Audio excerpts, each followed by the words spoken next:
Good afternoon, ladies and gentlemen. Thank you for connecting. So we are here for the Q&A session for the RENEWFM call, which is currently open until the 27th of September, 5 p.m. Brussels time.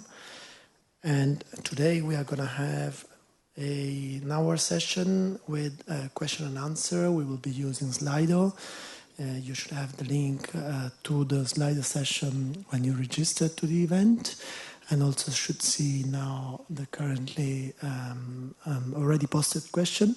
You can post your question during the whole session, so we'll have an hour, and we will do our best to reply to all your questions. And in case there's anything that we need to develop further, this will be done also in writing and eventually populate the FAQ in the funding and tender portal. So to remind everyone, this is a renewable energy financing mechanism call for solar PV installation based in Finland. And the details of the call with all the conditions, you'll find it in the funding and tender portal.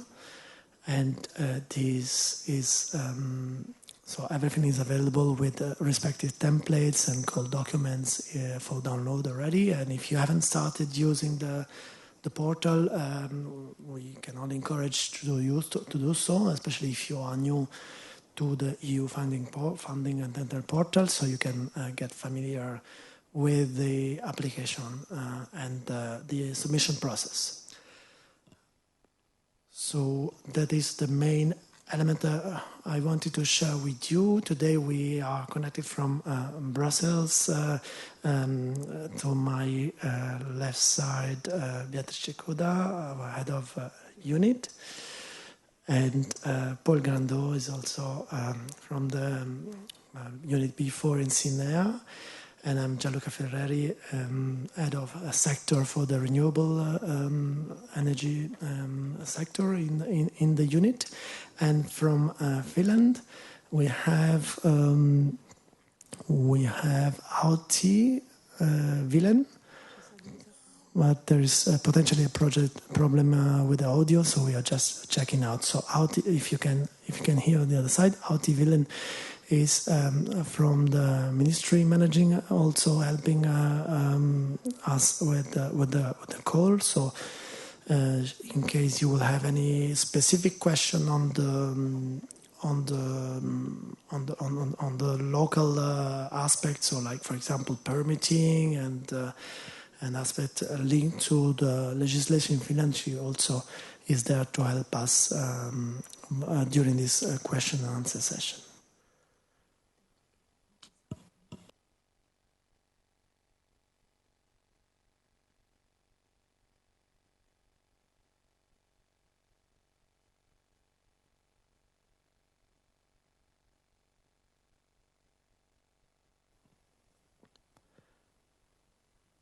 It's just checking if technically all is fine on the other side, and we will kickstart. So first thing is you can directly connect to slido.com and enter into the event, which is #RenewFM, and you can see already the questions which were posted beforehand, and from now on you can keep on posting your questions in Slido, and we will try to answer them as they appear and as they are posted by all participants.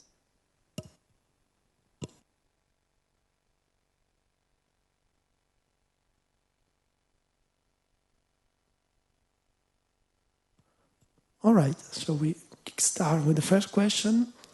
Should it be based on megawatt peak or megawatt direct connecting capacity of the plant, or on the grid connected on megawatt alternative current capacity? So the idea is to be based on the capacity on the megawatt peak per megawatt direct current. So really the installation that you aim to build, and not the the data after the grid connection. In this way, projects are put on the same conditions, same grounds. So the first option. The second question is more about the timeline. So in the set of documents on the template, you will see there are Gantt charts. There is a Gantt chart model that you can work with. And in the application form, you will have to include elements like starting dates and closing, of course, the duration of the project, so to say, and then the starting date of work packages and closing date of each of the work packages. Quite a lot of elements are already pre-filled in the template is available for you, but of course you can customize according to your project. So can the timeline be depicted so that the expected grant agreement signature is at month 0, so M0 as milestone, so that in that way, task before the agreement would be marked with negative months. You can customize, but I would say that this is a little bit of an unnecessary complication, because in any case, if you are approved, after then you will have to. There cannot be negative months in the grant agreement. Basically, what happens if you are selected during the grant agreement preparation? We will set the starting date, which can be at earliest at the moment of submission of your application, or later on, at latest, it can be a fixed date, or which coincides with the signature, for example, of the grant agreement. So the starting date of the project is the one that you indicate in the application form, and that is fixed at the grant agreement preparation. So now everything in terms of eligibility of cost should be inside the implementation of the project. So at the earliest is the date that it is indicated, the starting date in the application form, and that is confirmed during the grant agreement preparation. So in that case, there cannot be, in this sense, any negative months, because it's a bit like it is before the starting date of the project, and in principle, those costs are not eligible. Even though we are talking about still a lump sum type of project, so not a real cost, but still the various elements needs to be coherent in that respect in case of audit. So it may simplify a little bit the counting. That maybe that is the reason why you would like to have this change and have months 0 the grant agreement signature, because then you have to enter into operation at the latest 24 months later. But still, it's actually probably a unnecessary complication. So we can move to the next question.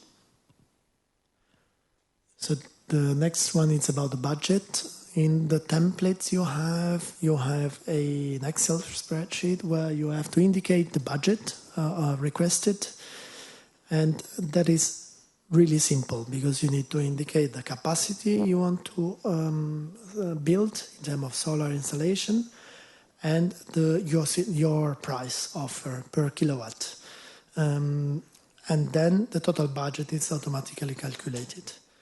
As we are talking about a pure lump sum type of grant, we are not asking for any granularity more than that.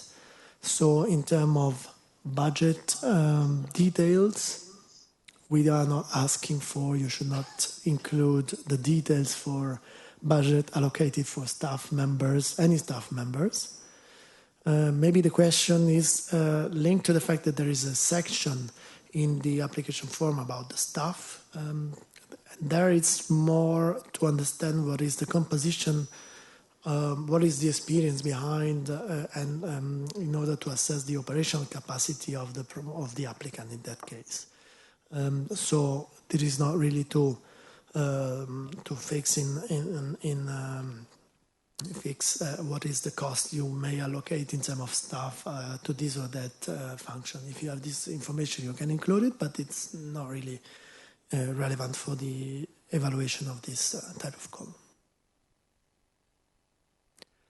We can go to the next question.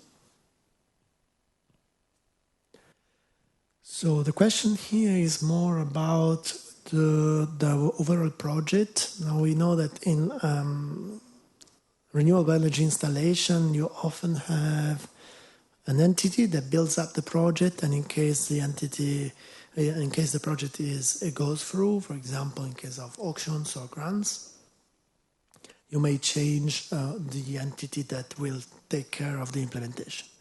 That is probably the thinking behind the question. So, is it possible to move the whole project between companies during the project time and still have the subsidy granted by CINEA application? So, in principle, any changes in the consortium or in the project, they are managed. If they occur during the implementation, they are managed via grant amendment. This includes also potentially the changes in the consortium. So the promoter, for example, if it is a single promoter or one of the beneficiary, if we are talking about multi-beneficiary consortium. So this is possible in principle. I say in principle because, of course, we need to assess at that moment if the amendment is acceptable. Notably, we look at whether the amendment doesn't change fundamentally the project and doesn't contradict all the requirements of the call text, and so that we're underpinning your eventual selection. So if a project is selected, it can change over time. This is almost a natural condition in some cases, but all the conditions that were on which it was based your selection should be respected. So, for example, in this case it changes the company. Well, one of the points that you may have seen already in the call text is to assess the operational capacity of the promoter, of the applicant. We need to see whether the new company that will take over the implementation has at least the same capacity, or at least a capacity that is acceptable for the condition set in the call text. So these are the type of checks. So, but these are not. So these type of changes are not forbidden in principle, and they are allowed under certain conditions, which means that they have to be evaluated.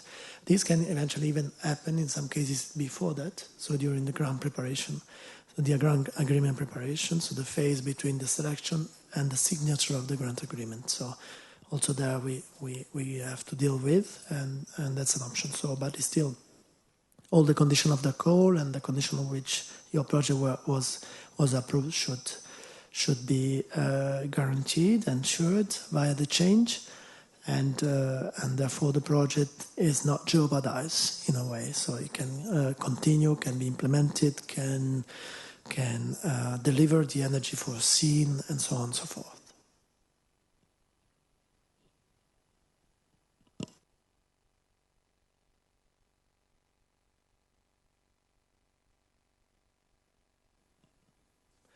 Yeah, the following one, it's exactly the same type of project. So in the question, so it can be an SPV, so a special purpose vehicle, or it can be another company that is, for example, affiliated or connected to the one that applied in first place. So there can be different typology. SPV, it's one of the cases that could be behind this change. So this can be done after the award. Yes, we need to check that everything is still respected, and that's regulated via the grant agreement. You can also maybe extra information is that in the call page you can find also the grant agreement model, so you can eventually also download it and have a look. There are articles also regulating the amendment procedure.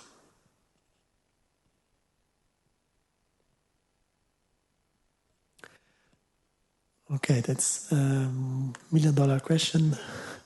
Will there be any further RENEWFM calls for solar PV in the near future? Well, in a nutshell, without going into all the details, you can see also in the RENEWFM webpage in CINEA, in the CINEA website, all the details how it works, the RENEWFM. But basically, the RENEWFM is based on such a procedure. So every year there is an expression of interest from the Commission asking member states to eventually participate to a future call, expressing interest in financing, so being a contributing country, or hosting, so being an hosting country.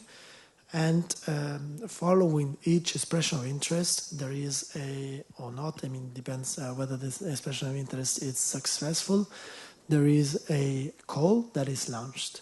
So we cannot know it in advance, but the idea behind the whole program is that basically every year there is a possibility to open a new call. This can be on solar, but it could be also on another technology. The type of call can be technology specific, like this one on that is ongoing on solar PV in Finland, but it could be also multi-technology. That is one of the options that is allowed by the regulation. It can be on investment cost, as so investment support like this one we are currently having, or it can even be on operating support, so like more classical auction based on support based on energy delivery, so per kilowatt or megawatt. So the only thing we can say is to stay tuned, and we will see in the coming next few months if there will be a call in 2024. We hope so. We are working for that, and together with the Commission, and which type of call, on which technology, in which country.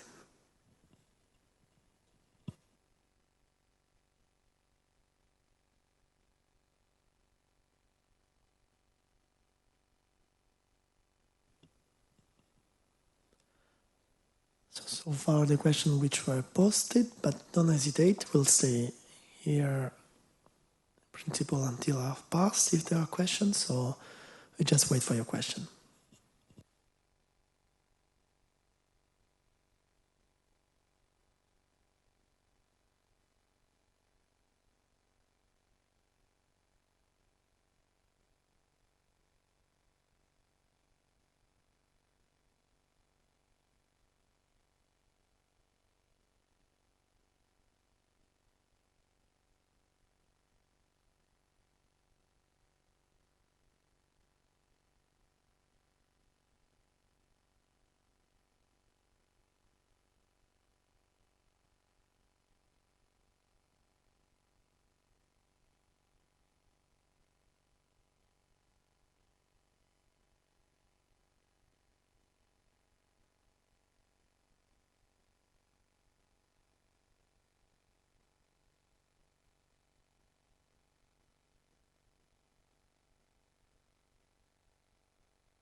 So we have a question: have these calls and funded projects been subjected to a monitoring process, quality during implementation? If so, what have been the most positive outcomes? Well, in general, we can say that, we have no experience in the renewable energy financing mechanisms in terms of implementation of projects, in the sense that this is, a brand new scheme for renewable energy financing set up by the European Commission, and this is the first call under this program. So we cannot report on the monitoring experience of projects so far, but we hope to do so and to report to the public and to the Commission when, let's say, first projects will be granted. Having said that, it is one of the tasks of CINEA as executive agency in charge of managing funded programs with the European Union budget to monitor very closely the process of project implementation together with the project beneficiaries, and reporting back to the European Commission. There is, let's say, all sort of framework about how to report, what to report, and what are, of course, the contribution to the policy objectives. So for that, it's a bit too complex to report on this very, very quickly today. If you're interested in other programs, I suggest you to look at CINEA website and get familiar with the projects we fund, and there is a lot really of public material available. And when there are also positive outcomes about projects being realized and therefore contributing positively, to objectives of climate change or energy security or decarbonization, for example. And of course, we are always very, very glad to report and to advertise this on our website. So we look forward to reporting about the implementation of RENEWFM call and projects in due time. I hope that replies to the question.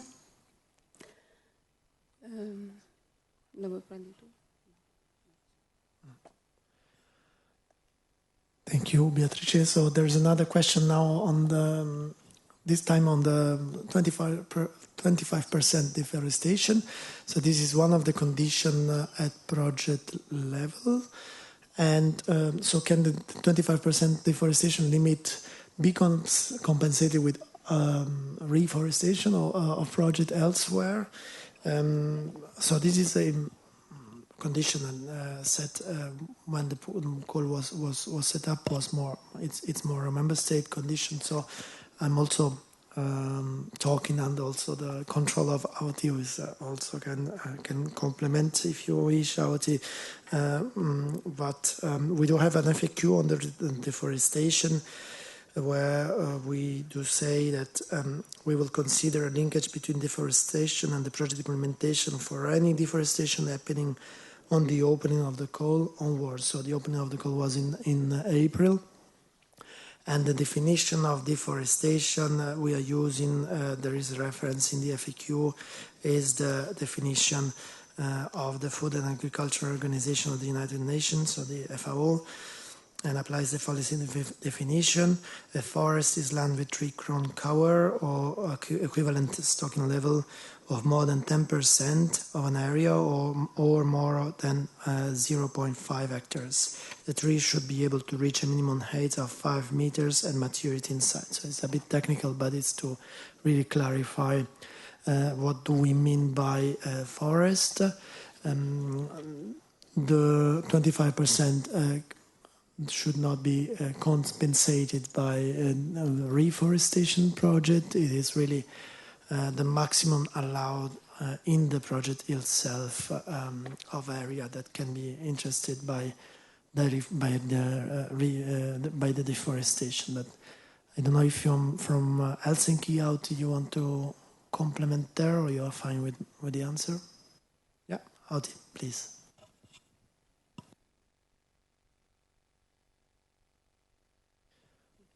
So we have not. Can you hear me? You can? Okay, great.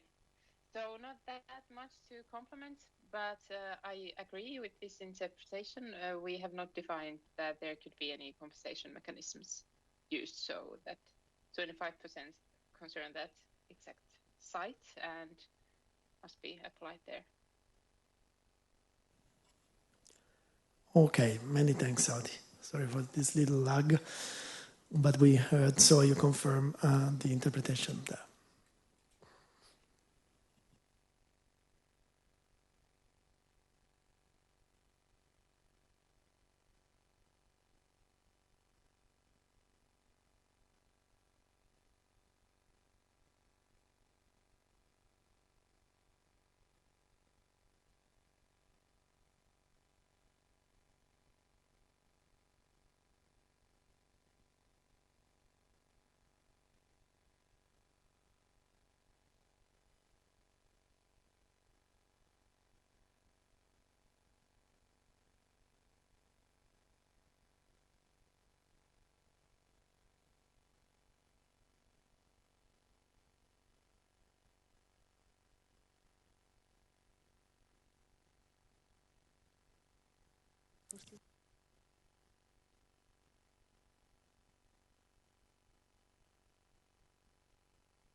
All right, sorry, little consultation on this more technical one on state aid.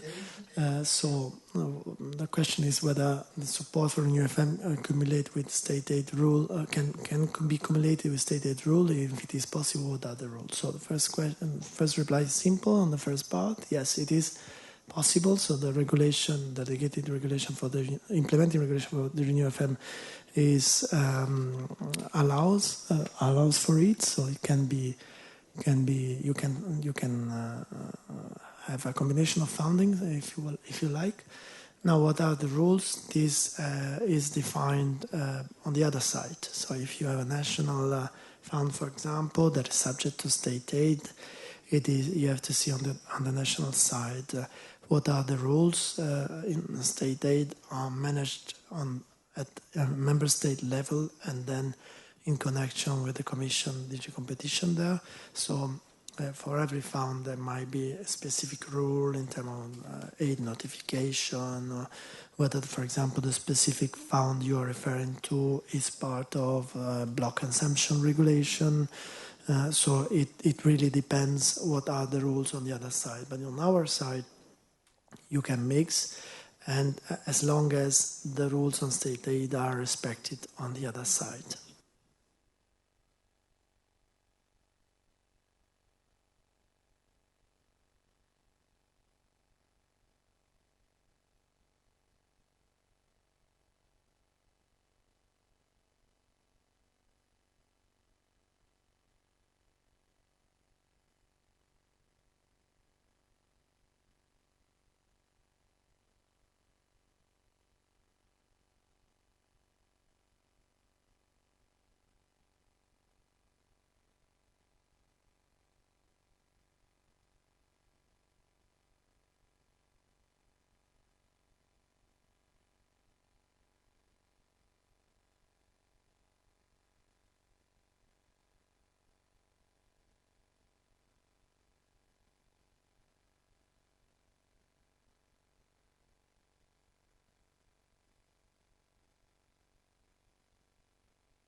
All right, there is a question on the one aspect of the call requirement, which is the minimum 850 full load operating hour per year. So this is one of the requirements for installation to be could be financed in this call. So the 850 hours full load hours were defined in the call text as a minimal requirement. Well, also technology also is evolving, and so the question says normally in Finland the usage rate is about 1,000 hours, which is even better. So basically, for the call requirement, we are talking about 850 full load hours. In case the project is approved, we will require that at least the 850 is respected. But if you report more, then it's just just positive. So if you can have a higher full load hour, then it's even better. So, but the call fixed really the minimum base, so to say, minimum requirement.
Okay, there's a question on how to calculate the 850 full load hours, whether these are to be in megawatt DC capacity of plant or linked probably to the previous question on alternative current.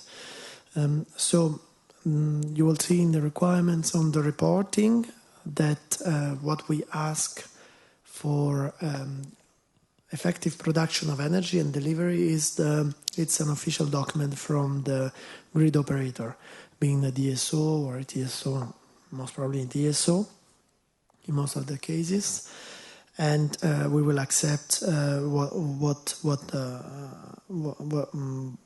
type of document that is produced by the competent authority. In principle, as DSO, they work as AC. With you, probably would be most likely an AC type of energy produced, but we will not block either of the two, provided that is clear and justified. So, but it is really your grid operator or the competent authority that should certify what is the energy produced. And then starting from there, we will base our reporting requirement and accept eventually the achieved milestones, so to say, in order to pay the second and third tranche of part of the funding, so the additional 20%. So the funding, as just a reminder, the first payment is the 60%. At the completion and operation, so the commissioning of the power plant, and then the remaining 20 or 40% will be disbursed in two blocks of 20% at every 2 years after the operation.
We are still there waiting for next question, so feel free to post new ones or ask for further clarification if from any other points connected from the one evoked before.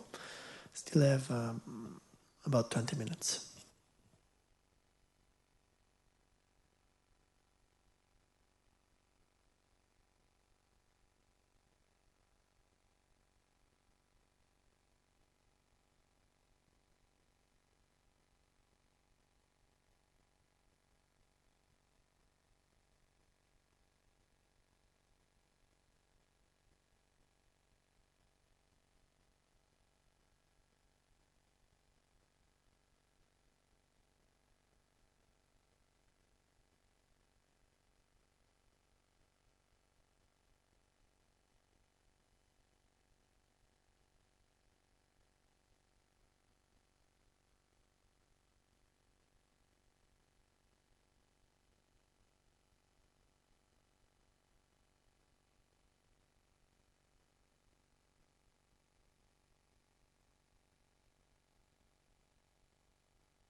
Okay, we have another question that is linked to the previous point. So what if the megawatt direct current capacity it's higher, in this example, 10% higher than foreseen, at the same time the project doesn't reach the full load hours threshold of 850.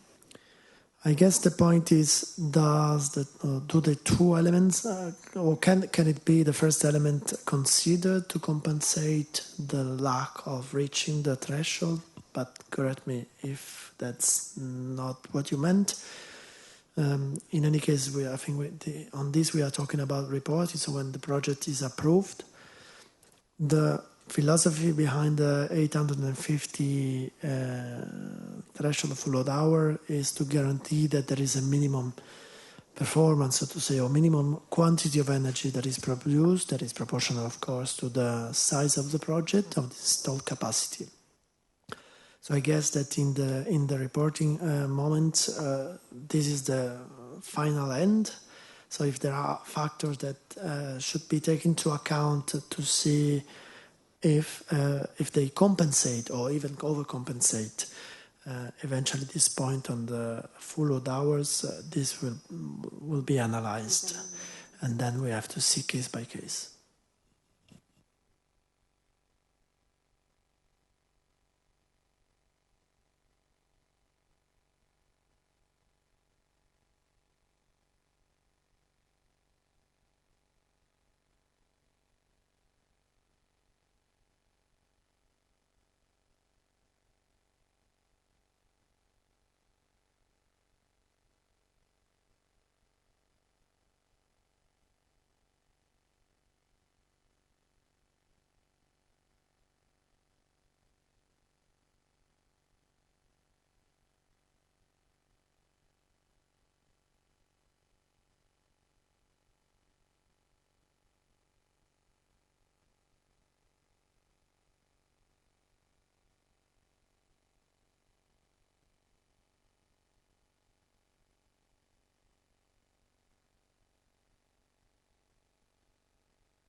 All right, you may see in your screen the next question on the full load hours and the link between alternative current and direct current. So the question is, the full load hours can be significantly higher when calculated with alternative current than direct current, which we'll be using when calculating the minimum criteria. So for the evaluation, we will look at the direct current, because this is really the in a way we can compare a project, because there might be projects that are off-grid. Most of the project will be connected to the grid, and but some projects may be off grid and connected directly or sold directly to an off-taker, and so that's why we look in the evaluation of direct current, because that's we are looking at the capacity installed. So that is that on this we can compare all projects.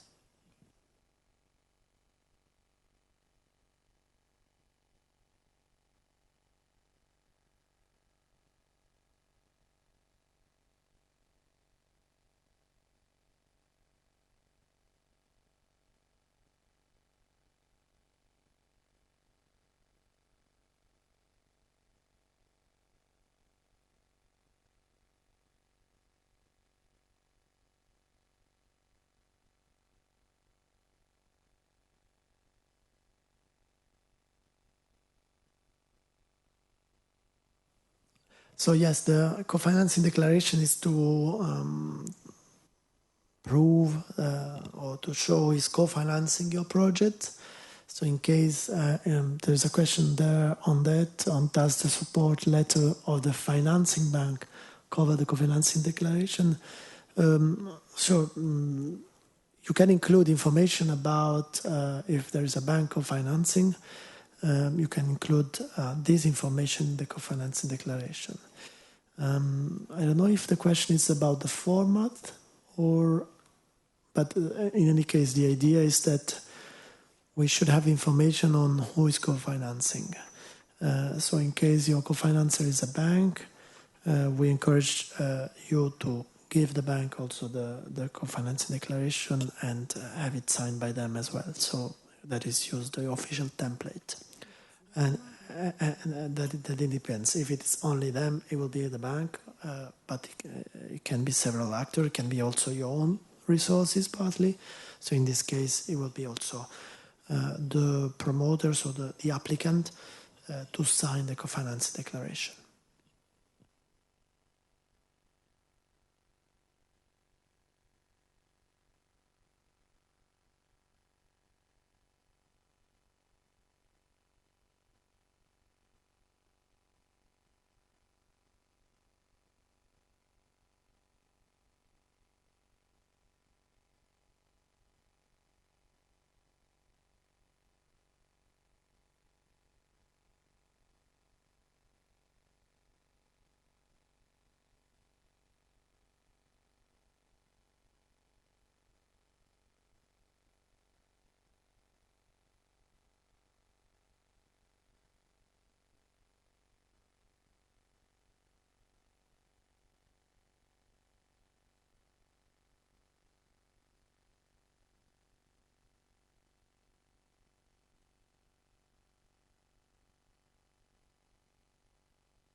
Still 5 minutes to go, and then we'll close the Q&A. So use this last opportunity and post your question.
Okay, this may be a last question on this one on payment commitment from investors or by internal funding acceptable as a proof of availability of funds.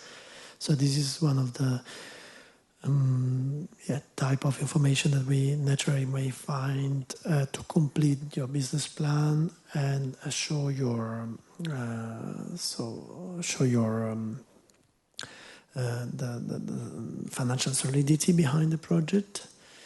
Therefore, yes, in principle, these type of documents are acceptable, and of course, we need to see on a case by case what information is there. But yes, indeed.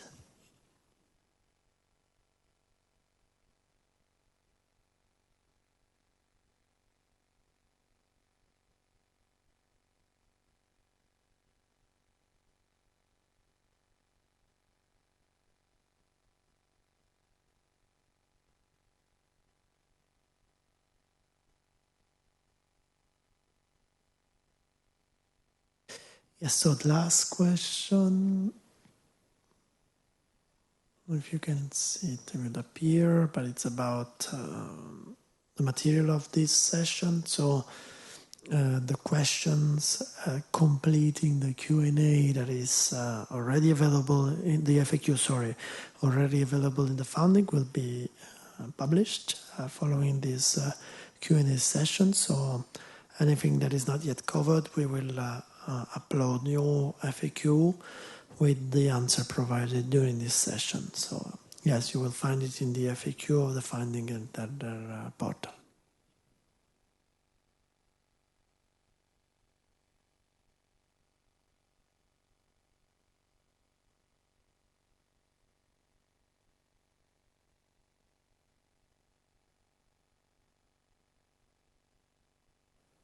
All right. On our side, that would be all. That's the end of the session. Just turning towards Auti, if you want to say anything on specific on Finland side, any news, or if you think we were complete.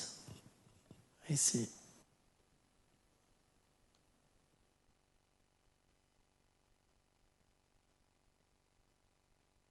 I think this was very useful for our companies aiming to participate in this call. So we are looking forward for the results of this call and waiting to get back on this issue when the call has ended and the results are available. But thank you, and I think if some of the participants still has any questions left, or they come up with those later, so is there still time to contact you by email and get answers?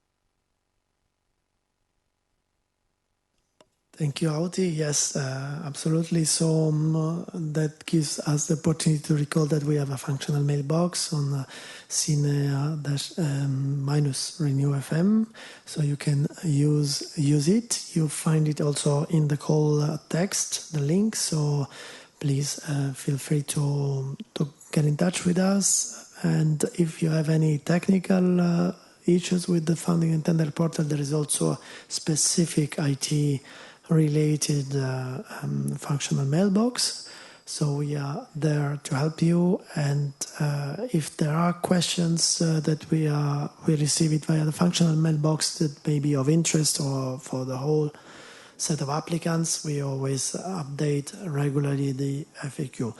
Then have a look regularly at the portal, because there is also a news in the news page in the call page. So if there is any news about the call, you will find it also posted there.